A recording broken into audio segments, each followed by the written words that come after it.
Bonjour à tous et bienvenue sur un balado Les Voix de la transformation. Aujourd'hui, on sort un peu de notre cadre pour aller faire un tour d'horizon sur l'actualité qui se passe actuellement au Québec par rapport à la transformation numérique. Oui, on va parler de quelques nouvelles qui se sont passées dans les derniers jours, dernières semaines. Et l'actualité numérique est très, très active ces jours-ci. Donc, on devrait avoir de belles conversations. Donc, c'est une nouveauté pour nous. Si vous aimez ça, faites-nous signe dans les commentaires. On va peut-être faire d'autres capsules dans le futur sur le même type de sujet. D'ici là, on vous invite à vous abonner et on vous souhaite une très bonne écoute.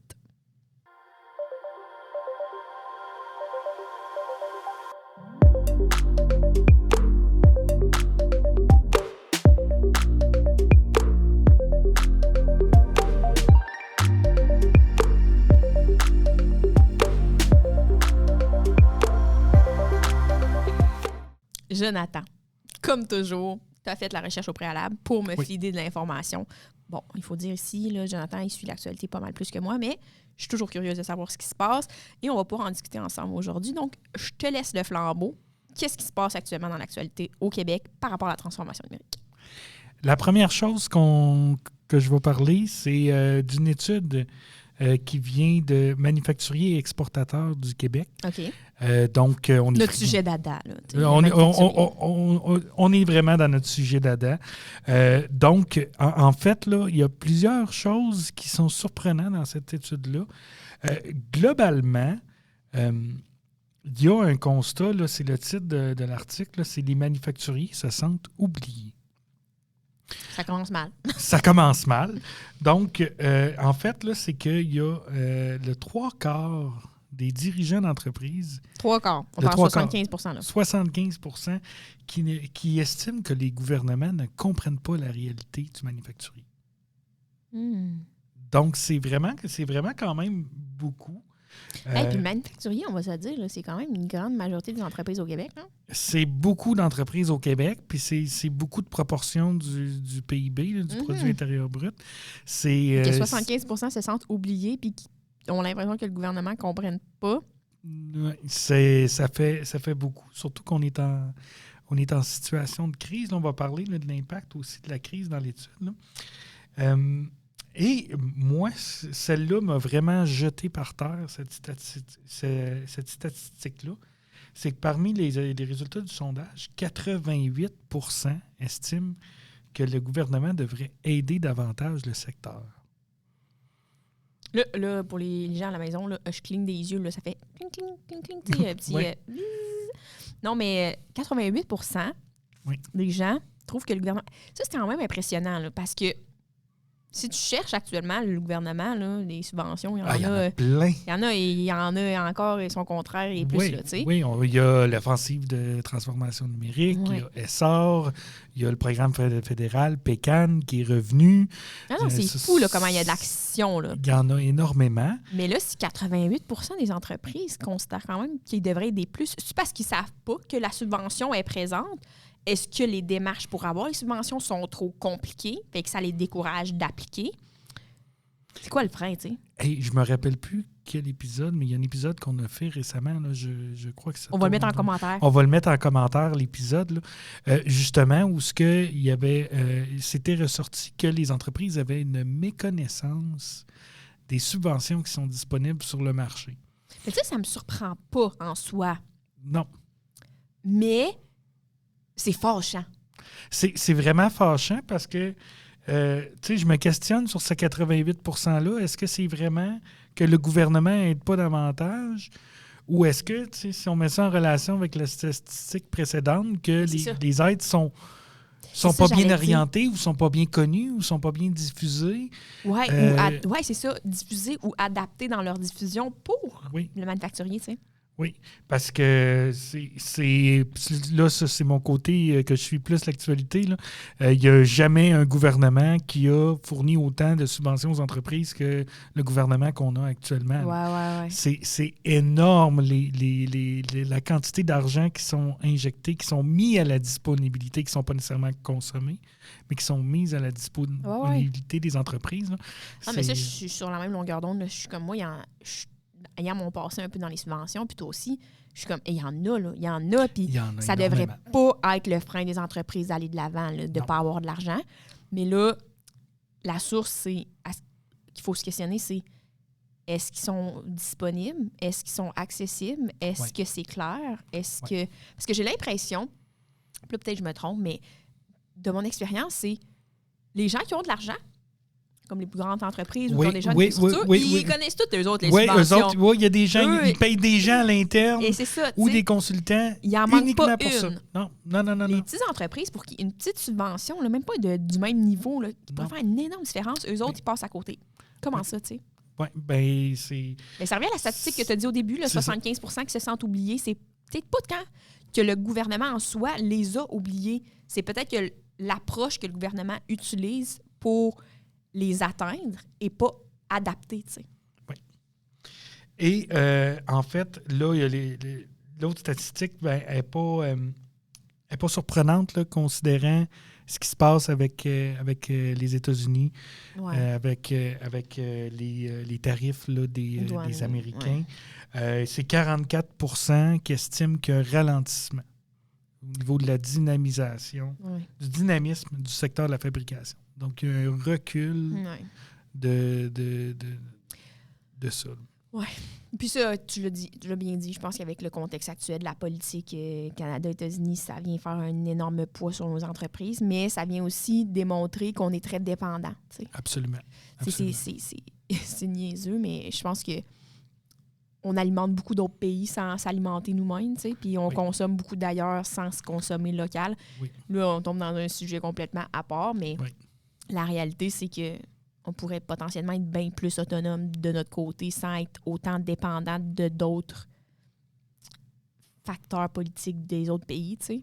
Mais je pense que effectivement, l'effet Canada-États-Unis doit avoir un gros impact sur ce 44 %-là. Absolument. Puis là, il y a une diversification de partenaires qui se fait aussi parce qu'on avait une dépendance très, très forte avec les États-Unis. Ouais.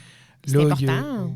C'est important qu'on ait des bonnes relations avec notre voisin. Non, mais là, je parle, c'est important de se diversifier. Oui, c'est important de se diversifier aussi. Fait que là, il y a eu de l'ouverture avec la Chine, entre autres. Il va y avoir l'opportunité pour la Chine de vendre des véhicules électriques au Canada. Okay. Donc ça peut avoir un impact aussi. Peut-être qu'à terme, il va y avoir des usines qui vont venir se développer ici pour développer le marché. Donc, c'est un début de partenariat. Et présentement, là, les rumeurs qui courent, c'est qu'il y aurait l'équivalent de l'accord de libre-échange États-Unis-Canada-Mexique là, qui existe déjà, qui aurait l'équivalent qui serait en cours de négociation avec l'Union européenne.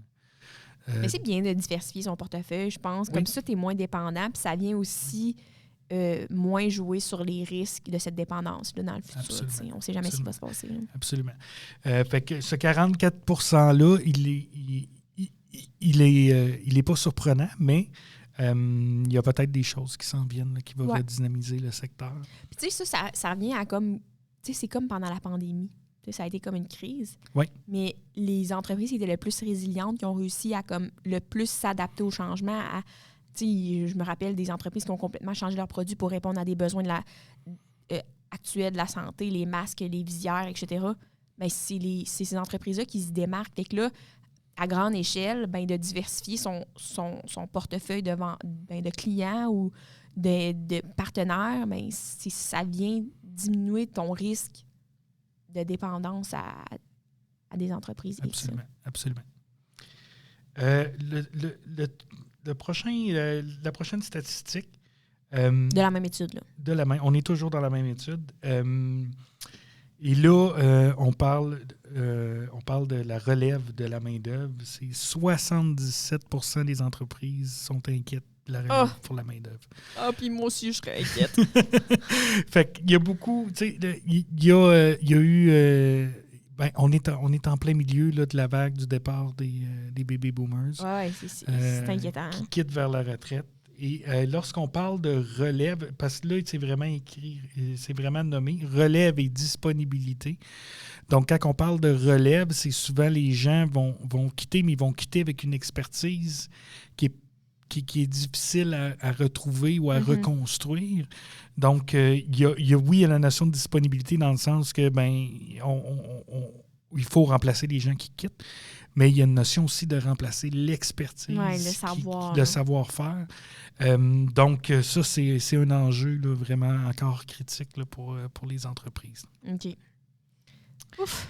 Et, bon, là, ça c'est la surprise. Je m'attendais à ce que ce chiffre-là soit plus haut. Ah, OK. Yes. Un bon chiffre dans l'étude. 5%. C'est le nombre d'entreprises qui intègrent l'intelligence artificielle. C'est 5%. Ah, mais c'est pas positif, finalement. Bien, c'est pas nécessairement positif, mais ça me surprend. Je pensais qu'il y en aurait eu plus. On en parle tellement. Ben, tu vois, moi, je suis pas tant surprise. Pourquoi? Parce qu'on en parle beaucoup dans la tendance du moment. Okay. Mais quand je remonte là, dans le temps qu'on parlait de la transformation numérique puis que c'était la tendance du moment puis qu'on en parlait des technologies de l'industrie 4.0, etc., les entreprises, là, c'était loin d'être implanté. Fait que la tendance des professionnels et des experts et du gouvernement du moment a tout le temps un décalage avec l'entreprise, moi, je trouve. Fait que, tu sais, là, l'entreprise, maintenant, sait c'est quoi la transformation numérique. Oui. On peut s'avancer technologiquement. On parle beaucoup de l'intelligence artificielle, mais ils ne sont pas rendus là. Non. Fait que je pense qu'il faut juste mettre ce pourcentage-là sur l'effet du gap de temps entre la trend, la tendance, l'expertise, puis l'assimilation des entreprises pour la tendance. Parce qu'on en parle depuis longtemps de l'intelligence. Tu sais, là, ça a fait un gros boom dernièrement. Là, mais oui, avec les grands modèles de langage. Exact. Mais on en parlait avant ça, là, dans le sens, il y en avait déjà de l'intelligence artificielle. Là, mais c'était encore un peu plus caché. Ou ça faisait partie des technologies que tu pouvais utiliser en transformation numérique, puis c'était là, tu sais. Là, ça a pris la vague parce que là, c'est rendu bien plus intelligent. Puis, tu sais, c'est concret. Puis, les gens peuvent discuter avec leur AI à la maison et tout. Mais concrètement, le gap va rester le même, tu sais. Oui. Et que, tu sais, je pense que c'est juste. Puis, il y a une partie de moi, là, puis là, je mets vraiment mon chapeau de comme réticente, là, que j'essaie de pas tout le temps penser, mais je suis quand même contente qu'il n'y ait pas tout le monde qui l'a intégré. Parce que pour moi, si tu l'intègres, c'est parce que ça va t'apporter un gain. Oui. C'est quand même intéressant de savoir que la discussion de la tendance du moment n'a pas une influence automatique sur les entreprises. Moi, je suis d'avis qu'une entreprise doit avoir sa propre vision, doit prendre ses propres choix, puis c'est correct de se tenir à jour, mais d'être influencé par les tendances, je pense pas que c'est la façon de faire pour répondre à ses objectifs d'affaires. Je pense que c'est important de connaître les tendances, de savoir comment on pourrait les impliquer dans le futur, mais là, ça revient à ma personnalité de professionnel avec ma maîtrise. Il faut que tu sois prêt pour l'intégrer, l'intelligence artificielle. Il faut qu'elle t'apporte un objectif. Il faut qu'elle t'approche d'un objectif. Il faut qu'elle t'apporte de la valeur. Fait que c'est beau qu'on en parle beaucoup, mais je suis quand même satisfaite de savoir que l'influence de la tendance n'a pas été drastique auprès des entreprises. Je dis pas aux entreprises de ne pas l'intégrer. Je pense que mon discours reste axé sur le fait on devrait pouvoir l'intégrer quand c'est adéquat pour nous dans notre processus de l'intégrer. Fait que je suis comme satisfaite quand même de ce 5 %-là. Effectivement, c'est surprenant qu'il soit aussi bas, mais si on se fie à l'évolution technologique des dernières années, il y a tout le temps un décalage entre le discours du gouvernement et des professionnels et ce qui se passe en entreprise. Fait que je me dis, c'est correct. Dans un sens, ça veut dire que ça va faire leur bout de chemin. Ils vont se l'apprivoiser, puis quand ils vont être prêts, ils vont le faire. Puis, moi, il y a une question qui me vient quand je vois ce chiffre-là si petit. Là.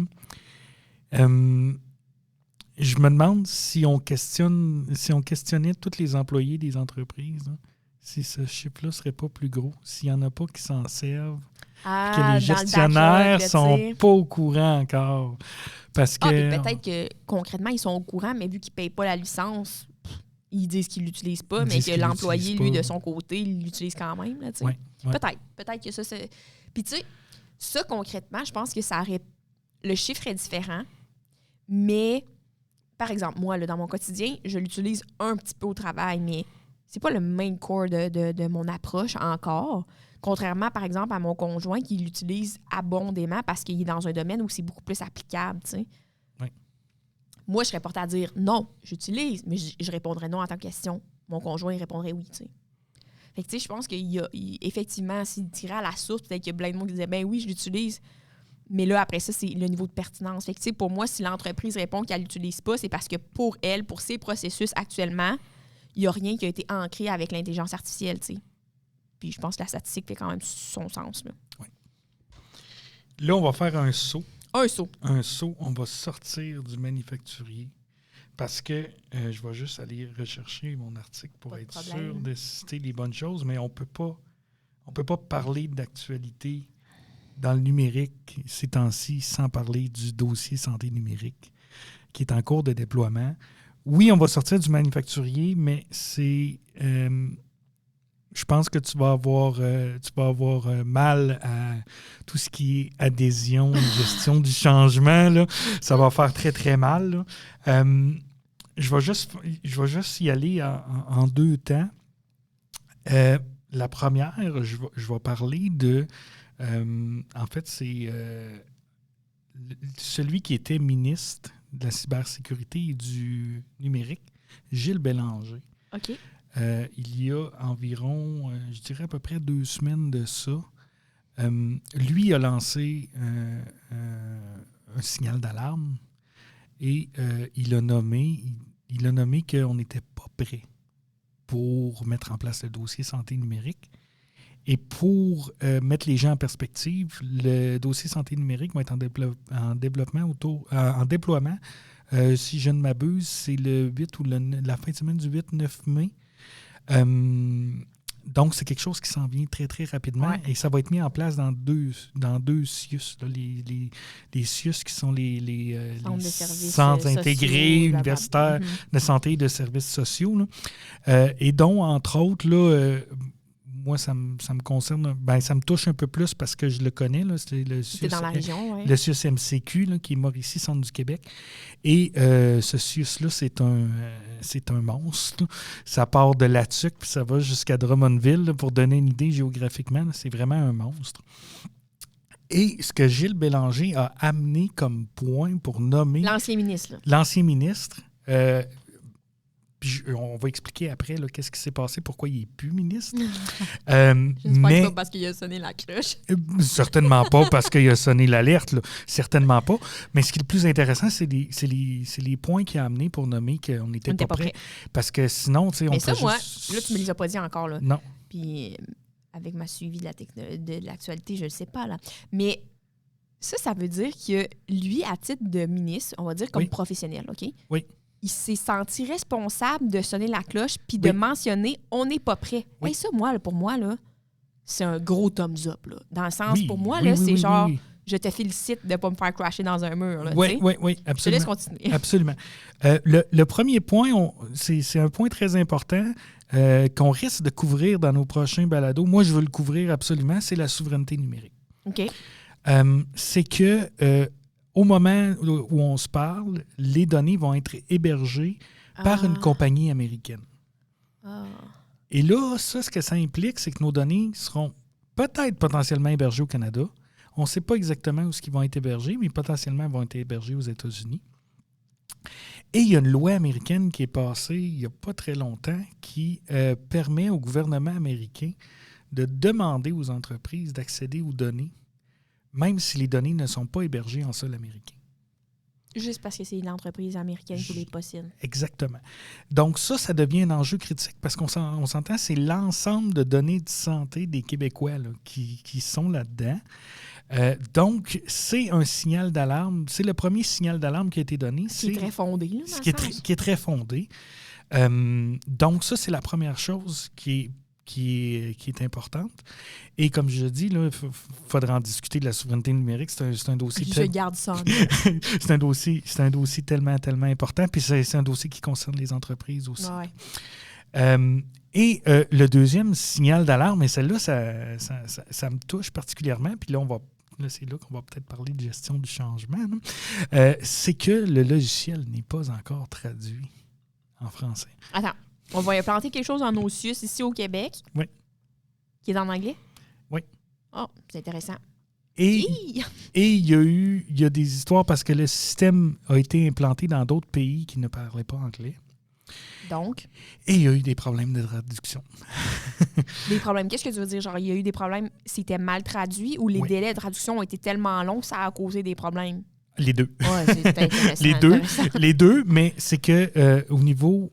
Tu traduis rouge, mais tu écris bleu, finalement, tu sais. Oui, ou dans la façon que tu vas traduire, tu vas perdre le sens de ce que ça signifie. Et là, on parle de termes techniques, parce que là, on est vraiment dans le domaine de la santé. Ouais. Et souvent, les termes sont différents. Fait qu'on peut pas juste... C'est pas Google Translate qui va faire ça, puis c'est pas dans la francophonie, mettons, que tu installerais en France, en Belgique ou chez nous. C'est pas la même chose non plus. C'est pas la même chose non plus. Fait que ça, c'est les deux choses qui ont été mises en lumière par l'ex-ministre Gilles Bélanger. Et là, ce qui est arrivé, grande nouvelle qu'on a eue, on a eu une nouvelle première ministre qui a été nommée, qui est Christine Fréchette. Oui, ça c'est seulement la deuxième, on le souligne, c'est quand même intéressant, puis c'est quand même une femme de tête, là. C'est vrai, c'est vraiment, je pense qu'elle a gagné sa course et elle l'a gagné avec raison. Avec raison, là. Et dans son remaniement, elle a écarté carrément Gilles Bélanger. Il n'a pas été nommé au Conseil des ministres. Mais c'est lui qui était porteur de ce projet-là. Là, c'est lui qui a remplacé un autre là, déjà, mais c'est lui qui était porteur de ce projet-là et c'est lui qui a sonné l'alerte. Et pourtant, ce ministre-là a été le premier qui a sorti pour appuyer Christine Fréchette. Donc, c'est un peu... Une chance qu'on ne parle pas trop souvent de politique. Je pense qu'on s'enivrait. fait que c'est étonnant qu'il n'ait pas été nommé et c'est surtout étonnant qu'il ait été écarté. Là, OK. Mettons qu'on exclut ça. La personne qui le remplace, la personne est bonne ou elle n'est pas bonne? T'sais? Si tu remplaces quelqu'un pour quelqu'un d'un peu plus compétent parce que tu sais que tu as un défi qui s'en vient... Ah, mais là, politique parlant, tu veux pas t'en mêler, OK, c'est correct. Mais tu te dis au moins, la personne qui va prendre en charge, les rênes, on mélange toutes les expressions ensemble, tu te dis, bon, ben peut-être aller chercher la compétence, tu sais. Fait que c'est-tu le cas? Je vais te laisser en laisser juger les gens qui nous écoutent, mais la personne qui a hérité du ministère de la Cybersécurité et du Numérique, c'est Francéline Duranceau, l'ancienne ministre de l'Habitation, qui est maintenant conseillère, qui est ministre au Conseil du Trésor. Et donc, c'est une promotrice immobilière, c'est une agente immobilière. OK. Ça ne veut pas dire qu'elle n'aurait pas les compétences, mais encore, OK. Mais c'est ça. Et elle s'est empressée de dire... de prendre position sur la question, c'est sûr. Prendre position sur la question. Et elle a dit, on y va. On y va. Et elle n'a pas dit, on y va, mais on a mis ça en place pour pallier à tel risque. Là. Éventuellement quand? Les données seront hébergées sur le nuage du gouvernement du Québec. Mais quand? Ça, on ne le sait pas. Parce que... T'as beau me promettre que tu vas les rapatrier, le temps qu'ils ne sont pas rapatriés, il peut arriver n'importe quoi, mes données, là. En temps voulu, au moment opportun, c'est très, très vague. Et pour ce qui est de la traduction, là, on balaie ça. Tout le monde est bilingue, pareil, au Québec, on le sait. Oui, tout le monde est bilingue. Ici, beaucoup de sarcasme. Non, mais tout le monde... en général, beaucoup de gens sont bilingues, mais on a quand même une loi qui dit que la langue principale de travail, c'est le français. Et là, le gouvernement va fournir un outil qui n'est pas totalement traduit. C'est inquiétant. Mais est-ce que l'outil est genre grandement adapté à nous? T'sais? Pourquoi on va de l'avant si vite si on ne se sent pas prêt d'abord? T'sais? Je le sais pas. Probablement que c'est une notion de faut y aller un jour ou l'autre. Là. Ça, je suis d'accord dans un sens. Là. Oui. C'est juste, pour moi, il y a quand même quelques facteurs. Puis là, je sors du monde politique puis de ce dossier. C'est beau de se lancer. C'est important. Parce que si tu es tout le temps dans la peur de ne pas réussir ou de manquer quelque chose, ben tu n'avanceras pas. Puis à un moment donné, tu vas perdre le bateau. Puis, tu sais... Oui, puis on l'a déjà parlé avec Mathieu Dion, là, il y avait le graphique là, qui avait parlé de l'eau qui coule. Au bout du compte, il faut de l'eau dans ton système pour voir où sont les problèmes. Ça, je suis bien d'accord. Et quand tu lèves des gros flags, il y a des choses que tu dis, OK, ben c'est pas parce que je veux pas aller de l'avant, mais j'apprends que ça, c'est un risque. Donc, mettons ça et ça en place pour pallier à ce risque-là avant l'implantation. Oui, mais en fait, le système, c'est un système qui vient, je l'ai déjà mentionné, ça vient des États-Unis. Et le système de santé américain n'est pas le même que notre système de santé, dans le sens où, au niveau du système américain, il y a un intérêt à facturer. Ouais. Donc, le système est vraiment axé avec l'optique que un des objectifs, c'est de facturer. Donc, ce n'est pas notre réalité du tout au Québec. Ce n'est pas notre réalité du tout au Québec. Et ce n'est pas quelque chose qui a été nécessairement adapté à notre réalité. Ce qui est arrivé, c'est que ça a été le seul soumissionnaire. Oui, mais ça ne vient pas justement biaiser ton appel d'offres, dans le sens... Ça n'empêche pas que l'appel d'offres a pu être bien fait. Non, pas biaiser l'appel d'offres, mais les résultats. Oui. Si tu as fait un appel d'offres, elle peut être très bien, c'est pas grave. Dès que tu as juste un soumissionnaire, est où ta politique de genre, j'ai plus qu'un soumissionnaire pour choisir le meilleur? Là, mais si le soumissionnaire, je ne connais pas tous les règlements, là, mais je pense que si le soumissionnaire répond aux exigences, c'est correct, ils sont obligés de le prendre. C'est quand même très fortement régi. Fait que c'est pas le fait qu'il y ait un seul soumissionnaire que nécessaire que... Non, mais parce que, mettons, même si le soumissionnaire il atteint, mettons, 75 % de l'appel d'offres, puis c'est un pourcentage suffisant, ça ne veut pas dire qu'il n'y avait pas une autre solution X à 82 %.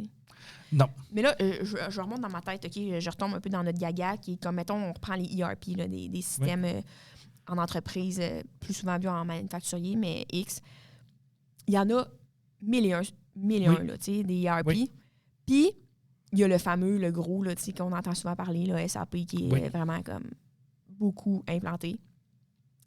Mais ça, c'est comme, pour des petites entreprises, des fois, c'est comme essayer de tuer une mouche avec un bazooka. C'est comme... C'est carrément ça. Fait que là, quand je pense à notre système de santé qui est quand même différent de celui des États-Unis, que l'ancien ministre a soulevé des risques, pas des risques qui faisaient que le projet ne pouvait pas aller de l'avant, peut-être juste des risques qui faisaient que le projet devait s'étirer. Oui. Je suis en entreprise, moi, je décide que je vais intégrer un ERP. Premièrement, je fais mon cahier de charge, je fais mon étendue avec les entreprises qui existent, je viens faire des formations, je viens me faire des formations pour me... pas des formations, mais des tests. Là, des essais qui sont faits. C'est ça. Oui. Fait que, tu envoies plus qu'un, tu te fais une idée, puis après ça, tu pars dans un partenariat avec quelqu'un, puis là, tu prépares ton intégration, tu revois tes données, tu fais de la formation, tu trouves quel module tu vas implanter en premier, etc. Puis, on en a parlé souvent. Là. Notre premier épisode, c'était avec justement Souci Techno qui avait implanté leur logiciel super rapidement. Mais la réalité, c'est concrètement, là, ça se peut que ton time-lapse, en fonction des risques et des problèmes que tu rencontres, ils s'élargissent. Oui. Puis je pense que l'erreur actuellement, c'est peut-être pas le système. C'est pas qu'il va être hébergé ailleurs. Je pense que c'est d'y aller les yeux fermés. T'sais. Oui. On va gérer ça plus tard. Non, si tu as les risques déjà, prends les actions tout de suite pour pallier au risque pour que quand tu intègres, que ça soit, mettons, 3 mois plus tard, tu subisses moins de répercussions. Surtout si tu savais. Tu sais, je pense que c'est important de se lancer. Mais la réalité de la chose, c'est si avant de me lancer, je sais déjà que je vais me noyer, pourquoi je saute? Oui. Je pourrais prendre le temps de mettre une flotte. Là, oui. Ou je pourrais me dire, je vais plonger demain parce que la météo aujourd'hui n'est pas bonne. T'sais? Puis là, c'est sûr qu'il y a des signaux d'alarme qui viennent au niveau opérationnel aussi. Là. Il y a des médecins qui sont sortis ouvertement pour dire, comme je disais, le CIUS-MCQ, là, c'est un monstre. C'est très, très grand géographiquement. Et qu'est-ce qui va arriver? C'est que, par exemple, il y a une portion de la population, si on veut les dévier vers d'autres hôpitaux, parce qu'il y a vraiment des inquiétudes opérationnelles. Quelqu'un qui est à Shawinigan ou à La Tuque, ça commence à faire loin pour dévier. Là, parce qu'on ne peut pas quelqu'un qui est à Shawinigan ou là-dessus, on ne peut pas les envoyer à Trois-Rivières, par exemple. Quelqu'un de là-dessus, on va l'envoyer au Saguenay. Ils n'ont pas le même... C'est pas le même CIUS. Quelqu'un qui est à Shawinigan, ben là, on va l'envoyer où? On va l'envoyer à Québec. On va l'envoyer dans des hôpitaux qui sont à l'extérieur du CIUS.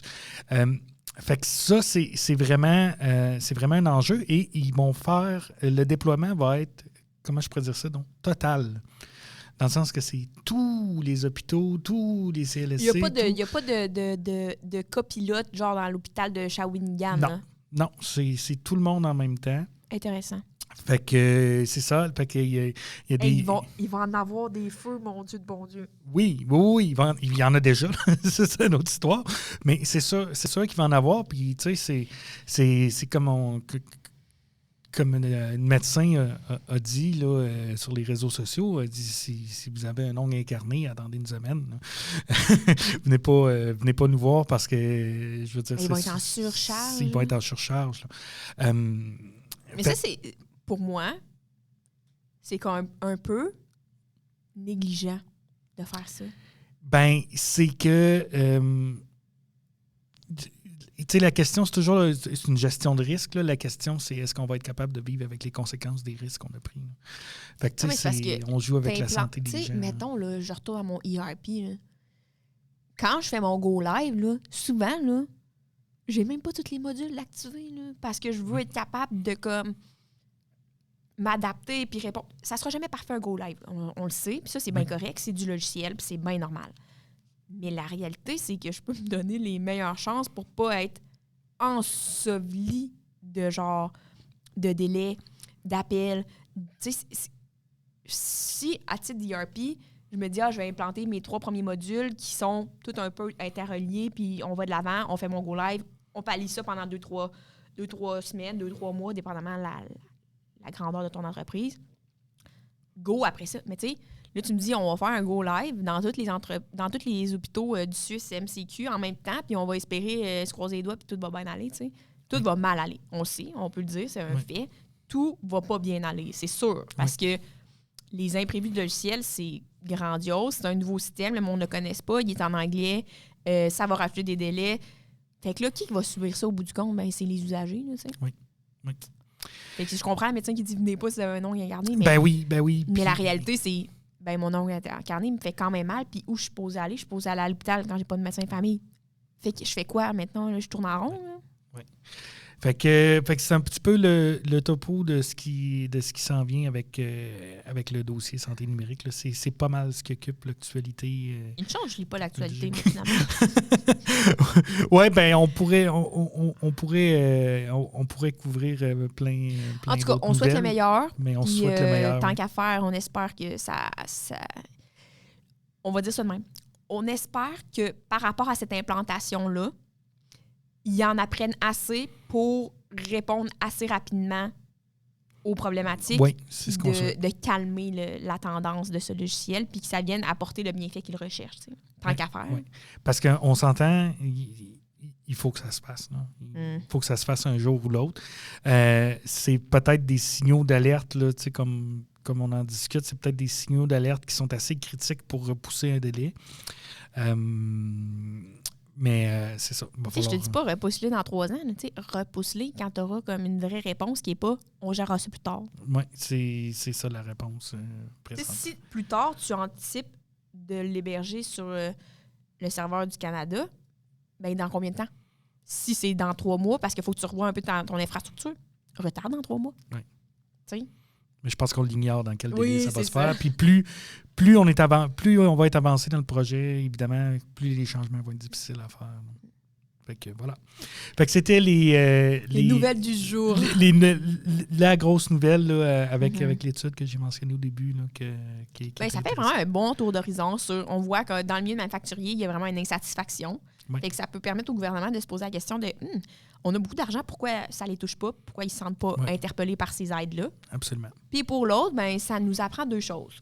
Le gouvernement a ses propres défis. Ben oui. Mais aussi, si on peut apprendre du gouvernement, ben c'est quand tu lèves des flags,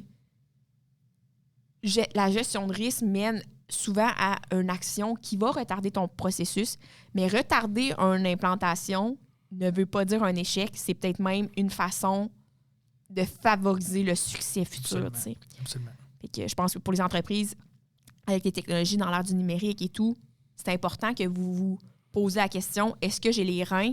Est-ce que tout est en place? Là, je dis tout est en place, mais tout ce qui est essentiel est en place pour le mettre en place et pas trop perturber mes opérations. C'est sûr qu'il va y avoir du travail de peaufinement à faire avec le logiciel par la suite dans les circonstances des entreprises et sûrement du gouvernement. Mais la réalité, c'est est-ce que j'ai tout mis en place qui me permet de pas trop nuire à mes opérations, d'avoir les capacités de répondre aux imprévus du logiciel, puis de continuer d'avancer dans cette amélioration-là. T'sais. Absolument. Eh bien, merci, Jonathan, pour ce tour plaisir. d'horizon en ce 25 avril. On vous le publie le plus rapidement possible pour être sûr que ça soit encore d'actualité. Oui, absolument. Si vous avez aimé ce type de contenu à la maison, faites-nous signe. Ça nous fera plaisir de refaire des petits tours d'actualité. Absolument. Jonathan est toujours à jour. Il m'en fournit toutes les semaines, mais moi, j'aime me laisser tenter par l'inconnu de la vie. Non, pas vraiment que je mets ça dans mes habitudes. Là. C'est dans mes priorités, mais ça fut un plaisir d'échanger avec toi sur ces sujets en espérant que vous avez trouvé ça intéressant, vous, à la maison. On vous rappelle bien sûr que vous pouvez vous abonner à nos plateformes. Nous sommes sur YouTube, toutes les plateformes audio style Spotify et aussi notre page LinkedIn qui sert vraiment à titre de communauté. Donc, n'hésitez pas à repartager, à commenter surtout. Puis, faites-nous signe si vous avez des sujets que vous aimeriez venir discuter avec nous qui pourraient aider les entreprises ou les autres gens de votre communauté à apprendre sur la transformation numérique. Fait que sur ce, on vous dit à bientôt.